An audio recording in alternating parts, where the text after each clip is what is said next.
tell this story. One of the purposes of language we sometimes forget. Stories about my experiences in learning languages and the experiences I've witnessed in others learning Indian languages. And of course, by the way, nothing that I say today refers to any of you here in this room. It's only about those other people who have problems learning the language. The first part of the title then is my memory of the Penn Conference on Dying Languages we held 2 years ago. I remember Richard Brown's passionate comments about stacks and stacks of language tapes and CDs collecting dust on the shelves. And for 17 years before that, I remember Richard's continuing dedication to save the Yiddish language. It's appropriate in this campus atmosphere to say that this dedication would cost him tenure at the University of Tulsa, since such notions as dying languages were not deemed appropriate for academic research. It was his sacrifice and dedication that more than anything caused me to begin driving north, often after long days of work, to Lenape language classes in Bartlesville, out of guilt as much as anything else. It was done as a moral imperative. But let me return to the notion of dead and living languages and how the moral imperative to save languages can come in conflict with the how we do it. How do we do it?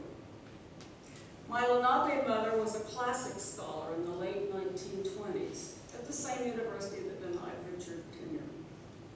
And the language she studied was the so-called dead language, Latin. Yet for me, the language wasn't so dead. Unable to carry a tune, she sang "I'm Forever Blowing Bubbles" in Latin to me as a child. And other phrases that she used. I did actually learn to conjugate a mo, a mos, a not from those early lessons.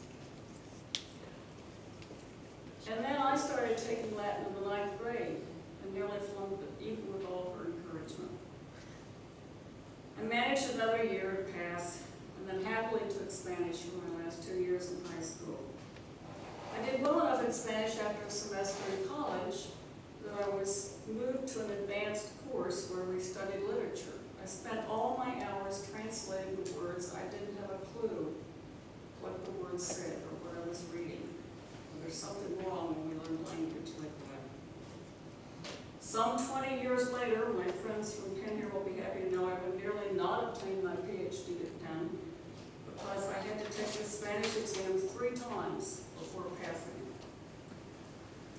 In 1960, I would go with my former husband, also Lenape and Cherokee, as Princeton and Asia Fellows to Taiwan for 2 years. I did not spend the summer studying Mandarin at Yale previous to making the trip as he did. So I ended up without any knowledge of the language and the need for many human interactions as I left for Taiwan. I would formally study Mandarin.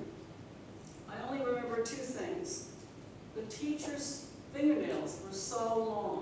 I couldn't understand how anyone could have fingernails that long. But in mainland China, that was a sign of being the elite. You didn't have to use your nails. I also remember putting down the Taiwanese people at any chance, how much inferior they were from the mainland Chinese. While I still have to think about counting in Lenape, I can count in Mandarin with the drop of a hat, correct tones and all. And it's been nearly 50 years, so I did have an immersion experience. I still use some Mandarin expressions to this day, where there is no accurate English translation. You just have to have been there to understand. White can't be translated well. And being there is part of what we're dealing with now. If I want to learn Spanish, I can go to Spain or Mexico tomorrow. If I want to learn French, I can go there. There is a there to go to. But what do we do with people who have been removed from their lands and people who are not allowed to speak their language?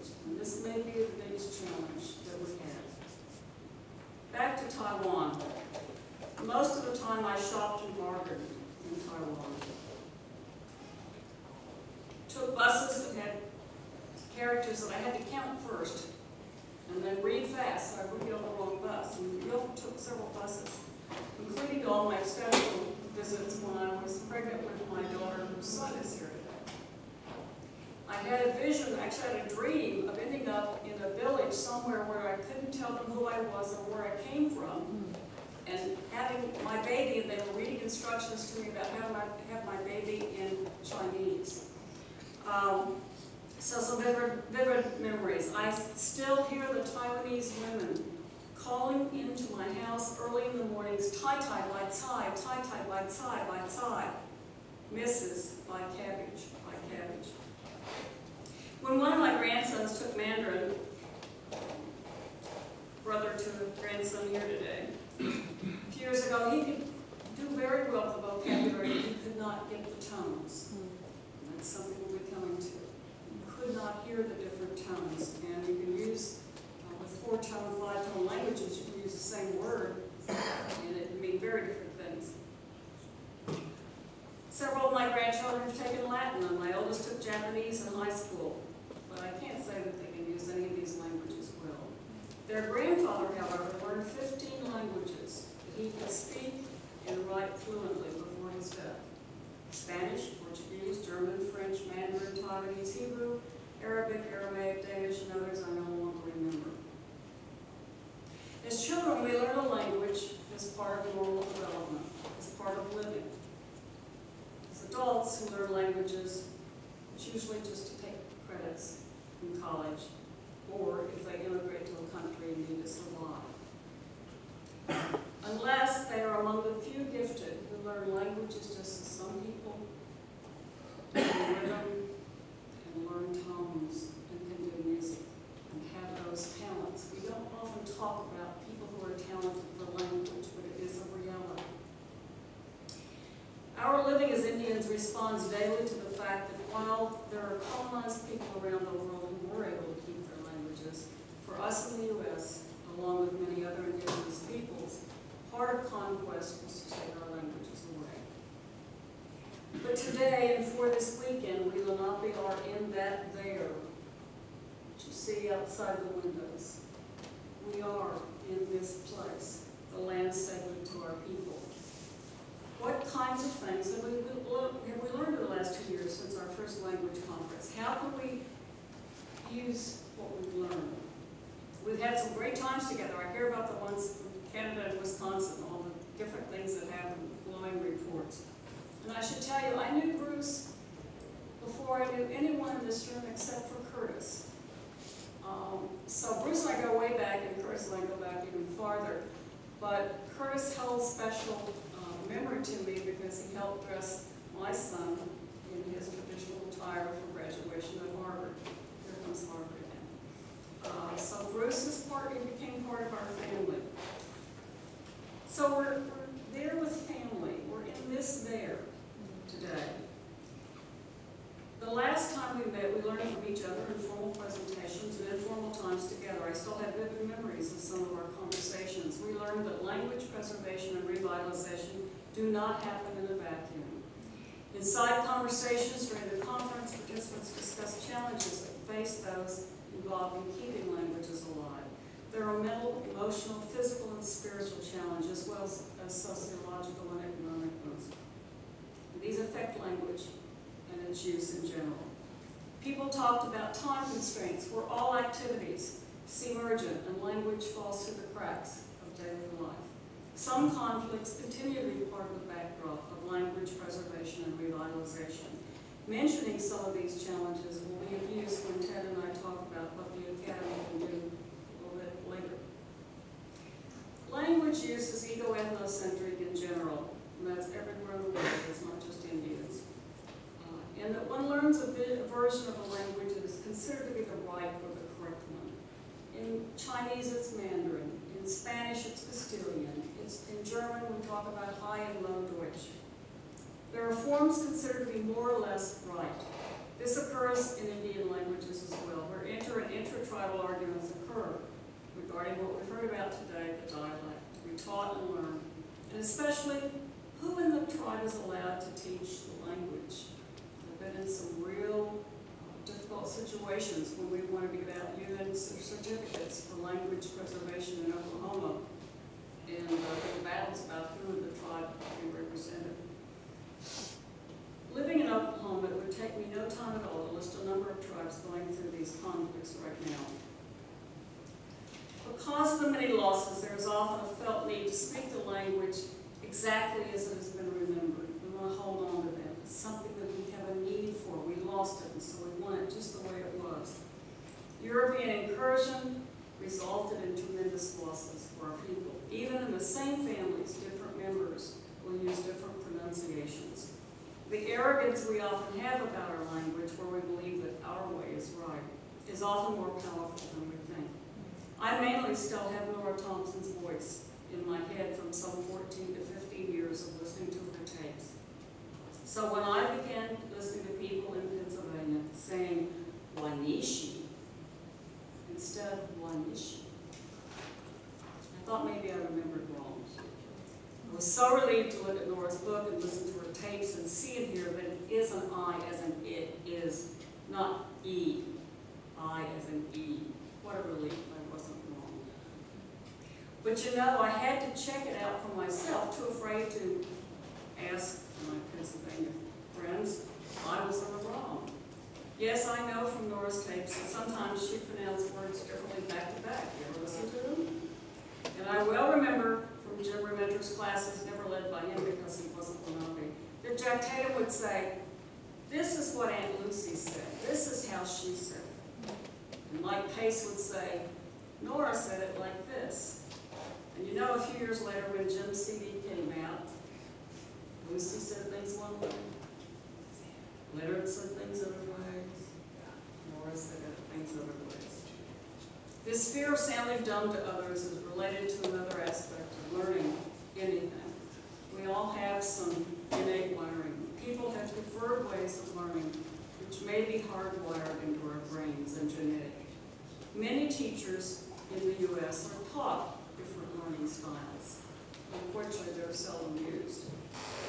They're especially important in group learning. For years, I've drawn from Myers-Briggs psychological types in teaching and counseling. And as far as I know, I'm the only one who's tested a large number of Indians in a variety of settings. While all groups of races have all the possible combinations, Indians tend to be more introverted than extroverted. They tend to be more intuiting than sensing. They tend to be women, the only difference in gender, women tend to be more thinking, matriarchal societies. Men tend to be more feeling. And Indians, guess what? Indian time. Indians tend to be more perceiving as opposed to judging. And so we have some understandings that develop because of that. Extroverted people often say things in front of others that will embarrass the rest of us. Why did you have to say that? We Indian introverts by nature do not want to be embarrassed in our areas of weakness in public settings. This means we will not want to be suddenly called on in a language class when we're unsure of the answers. We will not want to be wrong in front of others. We will do better in either previously prepared responses or language responses we can all say at the same time. This phenomenon was observed in a larger group that some of you attended a couple of years ago when people had driven 1,000 miles and then were afraid to speak in front of each other. Remember? Because they didn't want to be wrong. Indians who are more intuiting than sensing are related to what Bruce presented earlier today. Intuitors want patterns, they want connections, they want to understand the context. Sensing people will memorize any list you give them, they'll spit it out on a test and forget it, but they will never interact. So, for me, I recently said to Bob, how come I remember Tingway? And I wouldn't know Bobcat if I saw it. That was early on in the list in Nora's and Jim's books. All the list of foods. I did study hunting and gathering societies as part of my dissertation, and it's true that hunters and gatherers had many more words that were much more differentiated. So for snow, we got 22 words for snow if you're indigenous. And for corn, How many kinds of corn do we have? I've even heard Curtis joke about corn in the milk state. However, I don't get a chance to use those different kinds of corn very often. So, Jim Remender's CD-ROM came out, and I called him and told him I could match the pictures with the words because I didn't know the animals. I didn't know what they were in English, much less match them with something in Lenape. He sent me a list. And I have to say that just memorizing lists will bore intuitive types to tears. They will leave your class. They will not stay around. They have to have some sort of context, patterns. For thinking types, formers will be more concerned about forms and logic and analysis. And so we heard some good understanding of analysis of language today. Feeling types will try to accommodate others even when they disagree, but if their feelings are hurt in classes, they'll never come back. So we have to be aware of it. More perceiving than judging, Indians will not necessarily respect one authority over another. They may want to reflect on different versions of their language and used by people who have earned their respect. So if I like Shelley, I'll use her version. If I like Tina, I'll use her version. Or I'll say, well, there are no versions. But there's some people who need things to be exactly right, black and white, no areas of gray. And we do have some judging types among Indians. So we have to work with that understanding. And for judging types, education and learning should be work. So please give people assignments and work and homework and then grade it. For perceiving types, learning should be fun. So I'll come up with one of the solutions we have. When I attended the Bartlesville language classes during those years, I witnessed what we already know. Children learn languages more readily than adults. I would be sitting there. Adult classes with children and adults are sort of like when you go to teachers' conferences, parent-teacher conferences, and the elementary school teacher has the big chair, and the parents get to sit in the little chairs. It's about like that. You're suddenly this kid. We talked about levels and grades and all. You're suddenly this child. And you're supposed to have a right answer. And so you think, all right, Jack just used that phrase. You might just use that phrase. And there's someone here. And then this will be mine. So you ignore what Jack and Mike and anyone else say. And you find out what is your correct answer. Which, of course, doesn't help anyone very much. So, and children don't learn grammar. They learn by hearing the language. And they hear it in context. Now, from time to time, people will stop and say, oh, you say it this way, they'll remind the child, or they'll help correct the child in a hopefully positive way. But they don't expect children to be able to learn it all immediately. They don't expect children to memorize. We also learned years ago from a Polish woman who came to this country and had a stroke later on. She spoke Polish in Poland, came to this country, never spoke Polish again, only spoke English, and she had a stroke. And she suddenly couldn't speak English anymore. That part of her brain was damaged. And the part of the brain that learned Polish could still speak. So we've known for decades that children learn from different parts of their brain than adults do. Recent research gives us better understanding of some of this. Neurons, nerve cells, and synapses not being used are pruned. We've heard use it or lose it. And this is very important.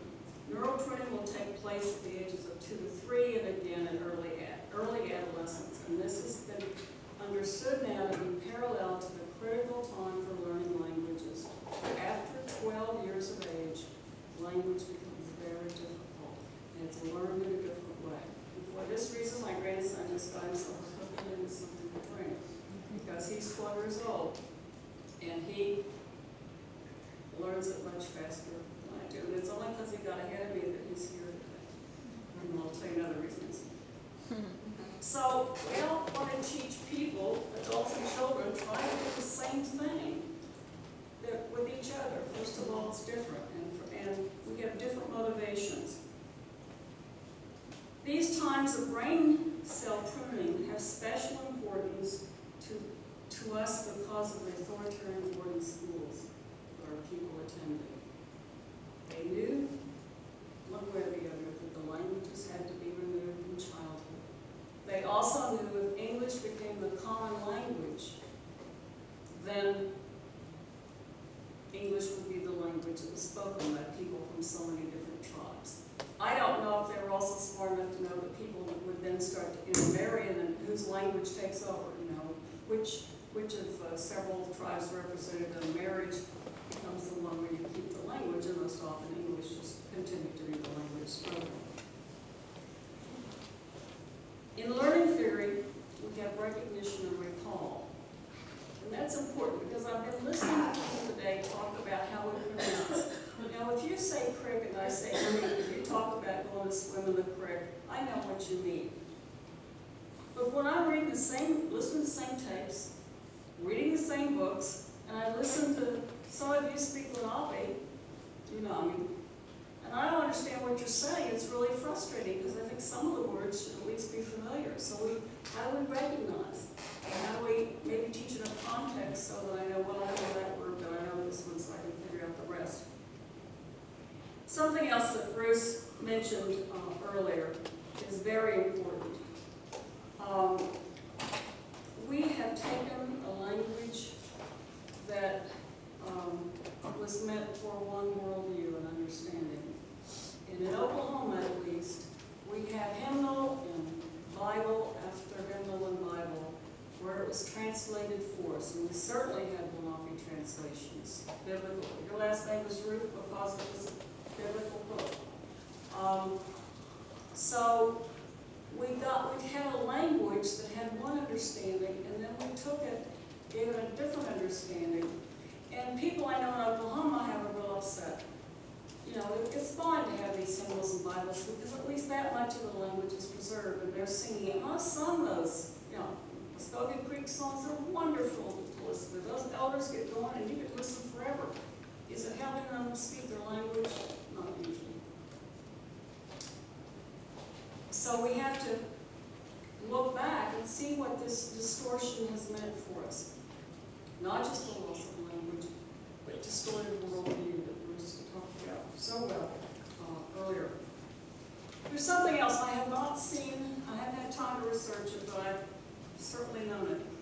Many Indian men especially, but also Indian women, are dyslexic. Anybody notice that? I've helped edit more educated, intelligent Indian papers and presentations than I could ever imagine. My mother was dyslexic, though, partly, and my brother was dyslexic.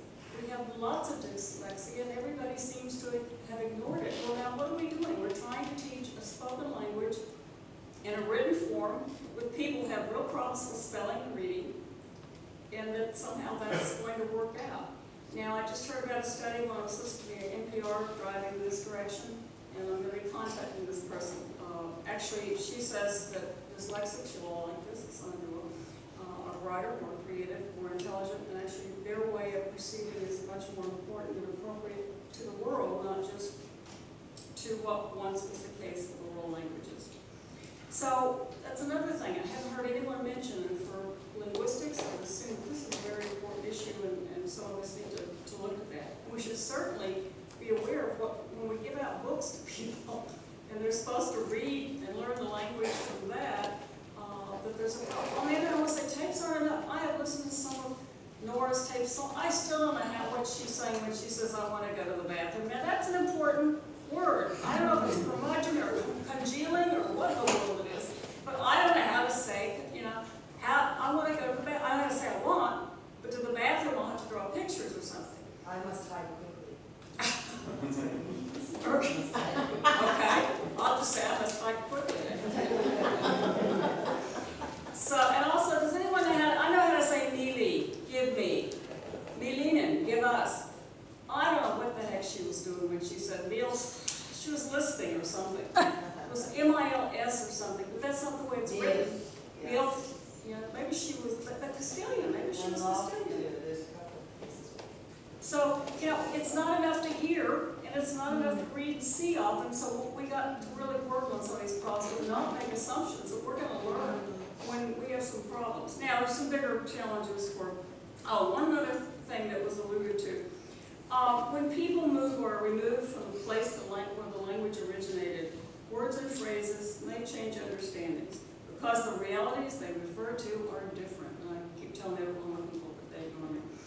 Because of forced removals, those Lenape removed eventually to Oklahoma, for example, will find that words meant to refer to large, flowing rivers and streams now refer to empty creek beds and rivers that are dried up unless you put a dam there and put some water there occasionally. Words for mountains now refer to these, what do we have?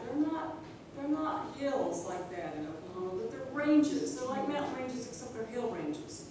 But they're not Pennsylvania, New Jersey, New York. They're not this kind of understanding. And the trees, we have short trees, short scrub oaks. Now, when you look at directions, I didn't learn directions up here for 30 years because I couldn't see the sky most of the time. You know, I'd have to look around, and always a huge umbrella of trees and leaves. Moved to Oklahoma, I was like, look at the sky, isn't it amazing? You know, like going to Montana. So we have to pay attention to what, put some of these pictures, in context of the book. Show the dried rivers, the Arkansas River, make a little smell too for my flavors. And then also, do something that shows, well, this was what they saw originally. This is their original understanding. And even though some people disagree with me, I still am home here. I live in Oklahoma. I've learned many lessons in Oklahoma. But when I cross that Pennsylvania line, I take a deep breath and I call Bob and I say, back. And you better get back too. Okay, other challenges. And these are very deep and serious challenges we like to ignore sometimes. We have to remember that if we want a living language, we have to have living people. We have too many people that are dead from all kinds of reasons. For many Indians, life itself is tenuous. American Indians, you know the numbers, have higher rates than any other U.S. group of accident, suicide, homicide, mostly non-Indian, just Indian, violent crime, domestic violence, sexual violence, and stalking. We also have alcohol and nicotine abuse, obesity, type 2 diabetes, and related cardiovascular disease, depression, post-traumatic stress disorder, unemployment, poverty, and school dropout. And you want these people to come to language classes? Have you ever seen depressed people? They don't move. They can't move to get out of bed or out of a chair. And you think they're going to start working hard on language? We got to have some healthier people who feel like learning a language. Abuse, neglect, sexual abuse, and verbal abuse, including that experienced in boarding schools, cause damage to the cerebellum in the brain. This causes irritability, and I'm going to come back to why that's important. And the brain attempts to control it by medicating, self-medicating, alcohol, drugs, whatever. But it's in the brain. It's not just, hey, you don't really have good self-control. This is something we can see now with brain imaging in the brain. Post-traumatic stress disorder shows up in reduced mass in the brain. We can see depressed people from PTSD because that amount of brain tissue has been reduced. Still want these people to learn language. And PTSD keeps the stress going over time. So it's almost like it's continuing to happen. Whatever happened back there, it's still happening now. And so we have people who avoid trauma, avoid stimuli associated with trauma, and they feel numb. I'm going to come back in a minute to what feeling numb does and why we're all fighting each other all the time. Eduardo and Bonnie Duran, in the book Post-Colonial Psychology, wrote American Indians experience intergenerational PTSD like the Jews from the Holocaust. And it didn't stop with the people who lived in the Holocaust, whose family members were sent to the ovens. It continued, this PTSD continued in the children, who usually never heard about it, because Jews came to this country and they didn't talk, just like our World War II veterans came and didn't talk about the war. Jews didn't talk about what happened to them. And so, yet somehow that has been passed along to the next generation. And so we have had PTSD passing down from generation to generation among our people. As I said, Holocaust survivors had this oppression. It still feels like they're being oppressed.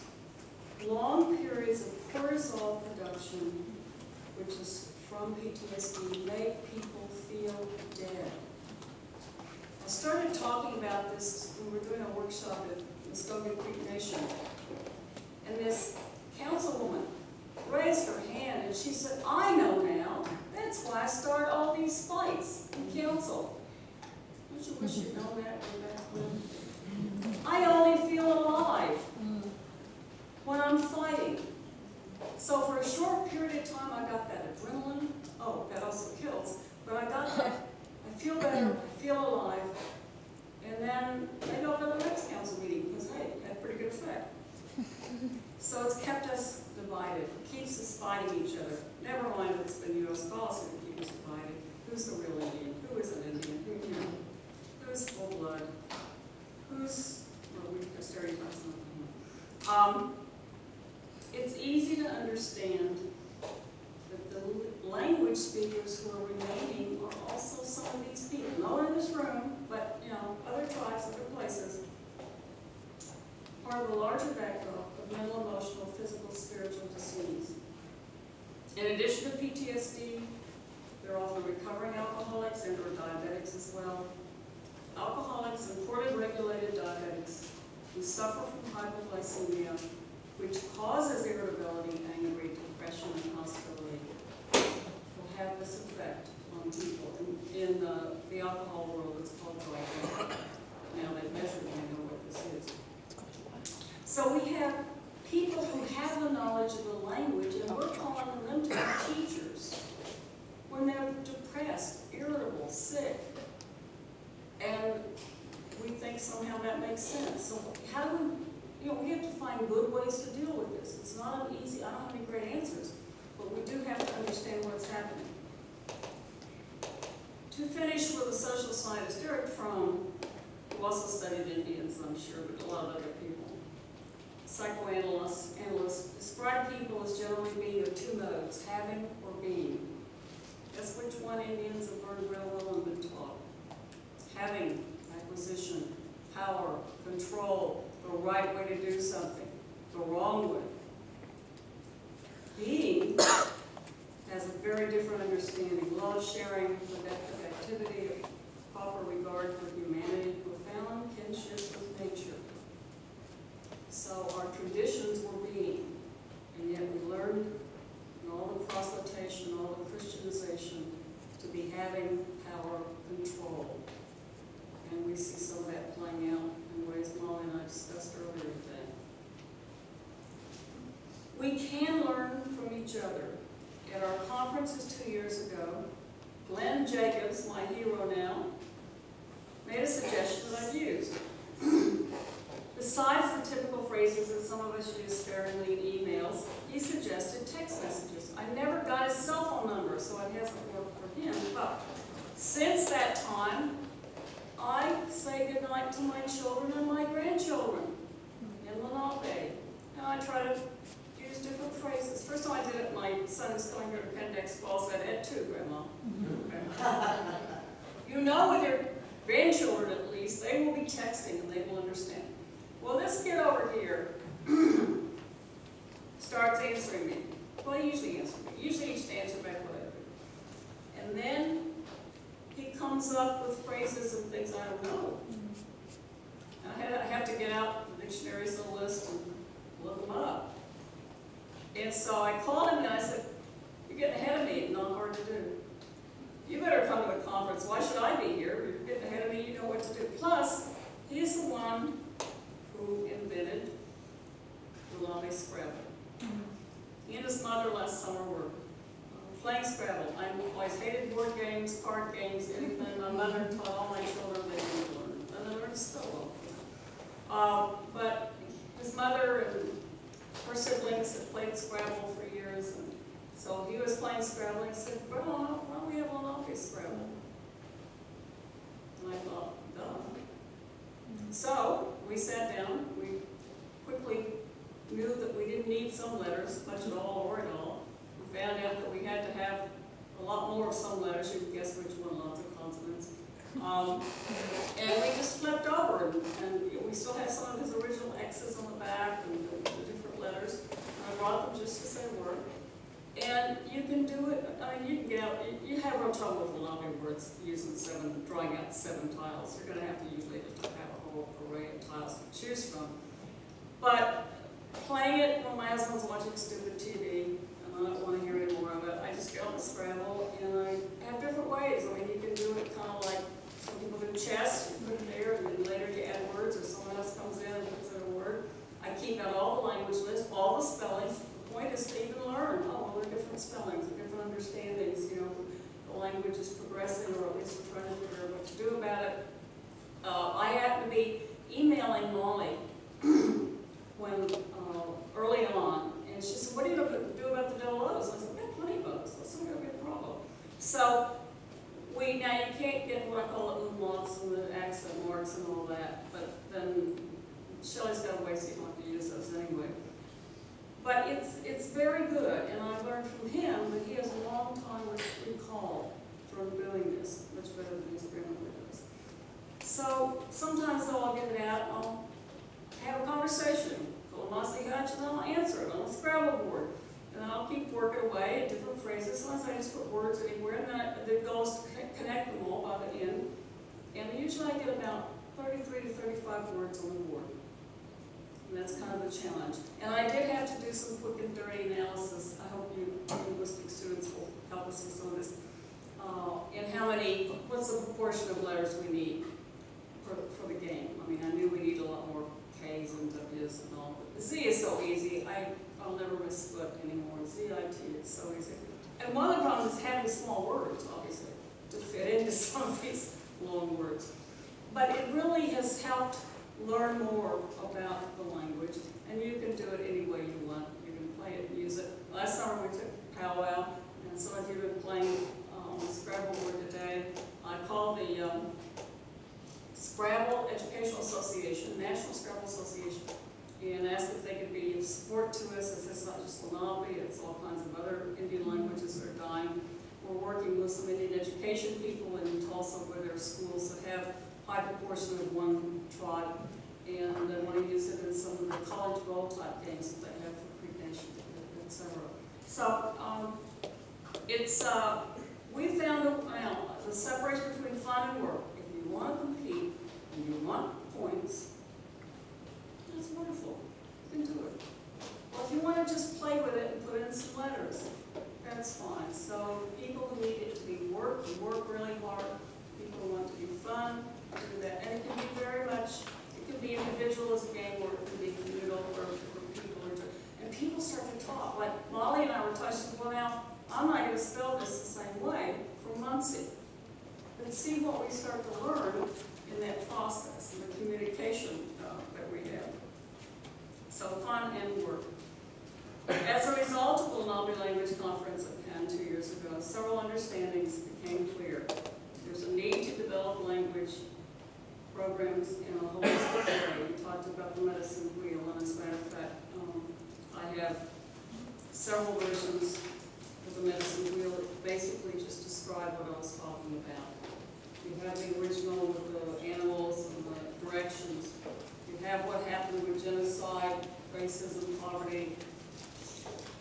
You have the problems that I discussed here in different directions. And you have the kinds of things that we have to do to make us whole again. And so we need to use that total understanding of philosophy. Deeper understandings are needed for the specific challenges, difficulties, political realities. Some people at the conference 2 years ago, the fellow from Alaska said, we still live where we always live. We don't have that problem. We still have the same words that refer to the same things, places, and we still live here. And you have very different, challenges and concerns. And a final Well, this is not a common teaching technique in classrooms, unfortunately. Unique Indian sense of humor. It is kind and gentle, never dark or demeaning. It helps people fully and honestly engage their world. It is essential to bringing back to life languages. Wanishi and Wanishi.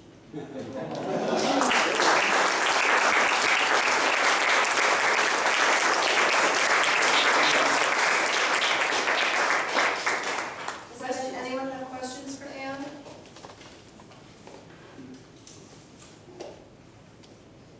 And with birth school, I'll talk to you later.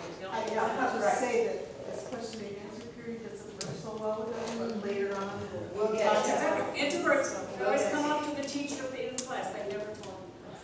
But I'd like us all to acknowledge Cody's hard work on the Scrabble board.